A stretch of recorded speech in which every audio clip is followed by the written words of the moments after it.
Hi there. Excuse me? What? That food you just started chewing on, do you know where it really comes from? Yeah, maybe. Maybe this is what you imagine. An idyllic Nordic valley and a cozy little farmhouse.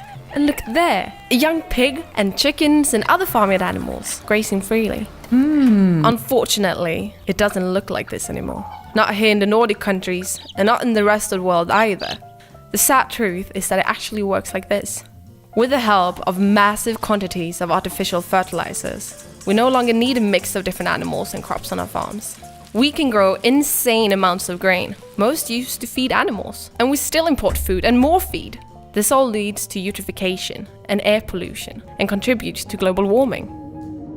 Really? There are some technical solutions to reduce emissions, but they only help a little bit. Maybe we need to rethink this completely. Reduce fertilizer use, allow cows to eat on natural grassland, feed animals with residues from the food industry instead of soybeans, and reduce food imports. Just bring in what we believe we can't do without. Okay. We asked some scientists to work out the figures. They concluded that emissions of greenhouse gases per person would decrease by as much as 70%. Other emissions would also decrease. For example, ammonia emissions would be half. That's huge. Okay, sounds great. So why hasn't anyone done that already? Because there's a catch. We would have to reduce the amount of meat we eat. We would need to eat more falafel and bean burgers made from legumes that can be grown here in the Nordic region. But I don't really see how we would manage if we barely import anything. We live in the cold north. Will there be enough food? Yes, no problem. We would actually have enough food for 37 million people.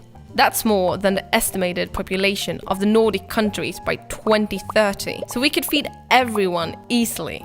But how can we change our way of farming and eating so drastically? Well, we can't leave it entirely to the consumers and farmers. We need to introduce national goals and policy instruments for sustainable food consumption and reform the agricultural policy.